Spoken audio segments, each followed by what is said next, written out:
என்னால் இதற்கு மேலே பேச முடியவில்லை. ஏனென்றால் அப்படி அவருடைய செயல்பாடு. ஒரு டாக்டர், ஒரு சீனியர் டாக்டர், அவர்கிட்ட ஒருத்தர் வைத்தியம் பார்க்க போயிருக்கார். அவர்கிட்ட கேட்டுறார் அந்த டாக்டர் ராமதாஸுக்கு எத்தனை பிள்ளைகள்? ஒரே ஒரு பிள்ளை தான்ட்டு அந்த நோயாளி சொல்லியிருக்கார். ஒரே ஒரு பிள்ளை இப்படியாக நடந்துக்கிறாரு, பொறுக்கக்கூடாதா? இன்னும் சில ஆண்டுகளை பொறுக்கக்கூடாதா என்று அந்த டாக்டர். அதே மாதிரி எந்த டாக்டர்கிட்ட போவாலும், எந்த சீனியர் சிட்டிசனாக இருந்தாலும் அவர்களெல்லாம் ஆதங்கப்படுவது, அன்புமணி ஏன் இப்படி நடந்து கொடுக்கிறார் என்று. எந்த பதவிக்கும் ஆசைப்படாத, இதுவரை நான் ஆசைப்பட்டிருந்தால் எல்லா பதவிகளையும் நான் அடைந்திருப்பேன். இந்திய அளவில் எல்லா பதவியையும் நான் பெற்றிருப்பேன். ஆனால் நான் செய்த அந்த சத்தியம், அதை இன்று வரை காப்பாற்றுகிறேன். அந்த சத்தியத்தினாலே தானே நீ அமைச்சரானாய், இப்போ ராஜ்யசபா மெம்பரான. இல்லை, உனக்கு என்ன குறை வைத்தேன்? எவ்வளவு கஷ்டப்பட்டு உன்னை இங்கே மான்ஃபோர்ட்டில் படிக்க வச்சேன், எம்எம்சியில் படிக்க வச்சு டாக்டர் ஆக்கினேன். அதன் பிறகு உன்னை 36 வயசுலேயே உன்னை மத்திய அமைச்சராக்கினேன்.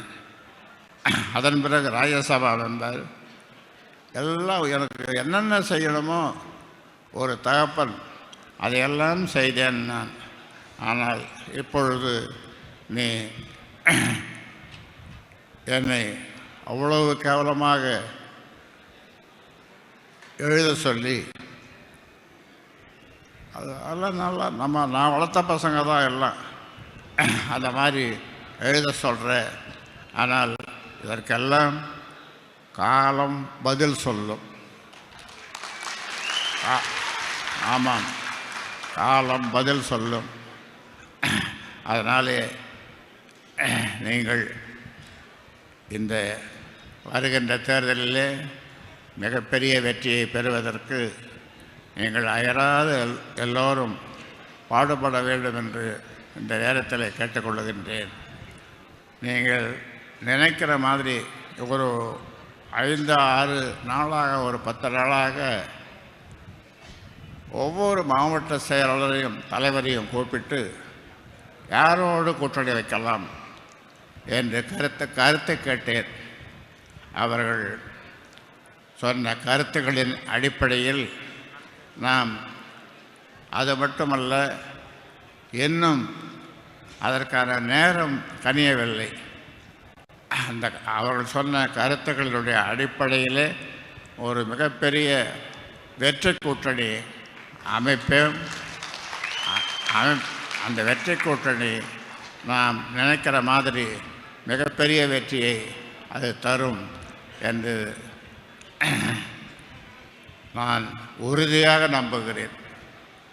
செய்திகளை உடனுக்குடன் தெரிந்து கொள்ள கீழ்கண்ட கேபிள் மற்றும் டிடிஎச் நெட்வொர்க்குகளில் எம்நாடு செய்தி தொலைக்காட்சியை காணுங்கள். பாதகம் செய்பவரை கண்டால் நாம் பயம் கொள்ளலாகாது பாப்பா. மோதி மிதித்துவிடு பாப்பா, அவர் முகத்தில் உமிழ்ந்து விடு பாப்பா. அண்மை செய்திகளை உடனுக்குடன் தெரிந்து கொள்ள இணைந்திருங்கள் எம்நாடு தொலைக்காட்சியுடன்.